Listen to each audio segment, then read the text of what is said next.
E aí, meu mano, beleza? Olha só, galera. A gente finalizou aí a parte que tratava sobre a Índia, né, galera? E agora nós vamos estar dando início a um novo assunto. Se você estava na nossa última aula da sexta-feira, você viu, né? Vamos agora discutir sobre Japão e os tigres asiáticos. E nesse primeiro momento aí da nossa aula, iremos começar contextualizando o Japão, né? Suas características físicas, ambientais, naturais, beleza? Esses domínios morfoclimáticos, questão de localização, clima, vegetação, enfim, essa série de características aí físicas, assim como iniciamos na Índia, né, para poder adentrarmos no assunto em questão espacial, em questão social e posteriormente discutirmos os tigres asiáticos, beleza, pessoal? E aí eu quero deixar um vídeo com vocês aí, peço que assistam, que trata aí, de forma geral, um pouco dessas características físicas desse país, né? Um país tão interessante aí para a gente estudar. Aposto aí que vocês irão gostar, tá, galera? E agora fiquem com o nosso vídeo, anotem as dúvidas de vocês, para a gente estar discutindo aí na nossa próxima aula de sexta-feira. Valeu, obrigado, galera.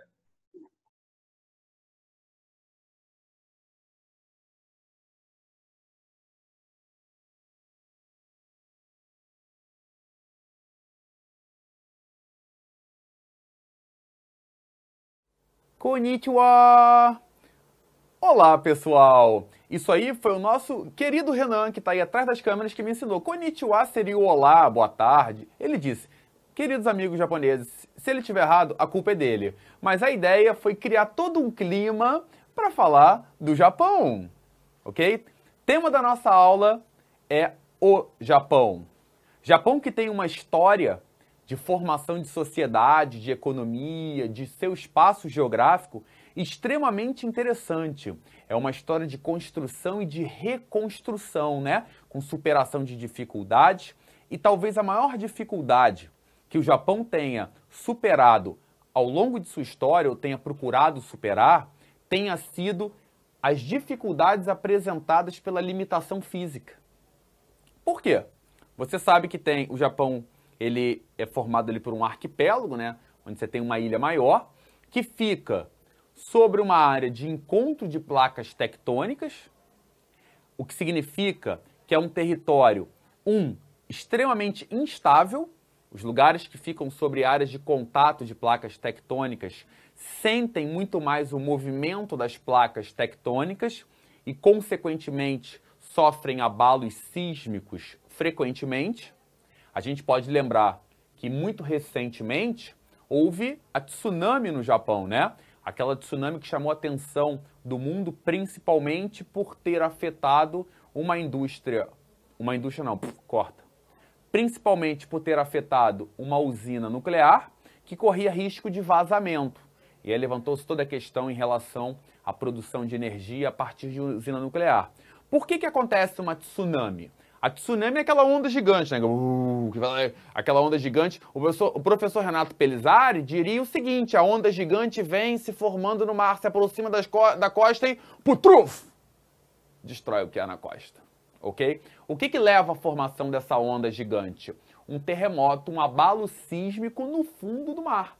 Como você tem ali área de contrato de placas tectônicas, quando ocorre esse movimento, né, a energia liberada pela acomodação das placas acaba gerando um tremor e que leva à formação de uma onda. Aquela onda vai ganhando amplitude conforme ela se desloca e aí ela vai arrebentar bem grandona, causando um grande impacto no continente. Então, você tem essa questão dos terremotos.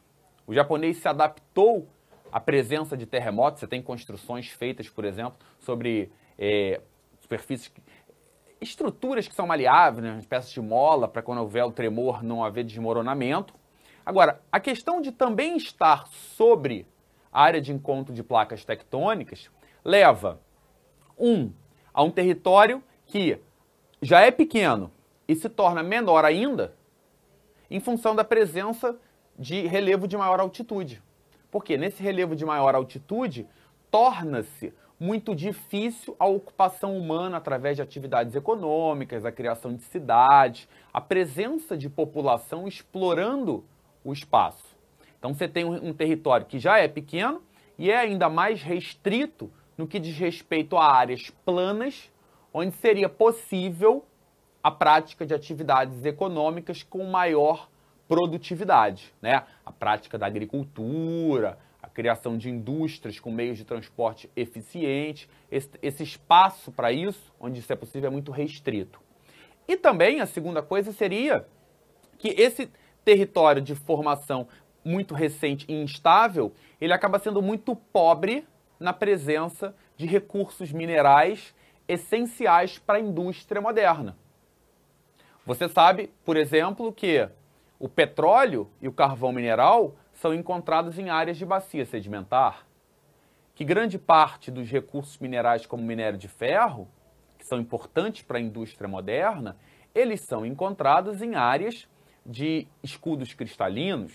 E o Japão, ele é formado essencialmente por áreas de formação mais moderna e que, consequentemente, geram uma escassez desses recursos minerais que são essenciais para a atividade industrial. Se tem essa limitação física, se tem essa limitação em relação à matéria-prima, para que o país pudesse avançar, ele precisou buscar, ao longo de sua história, esses recursos além de suas fronteiras.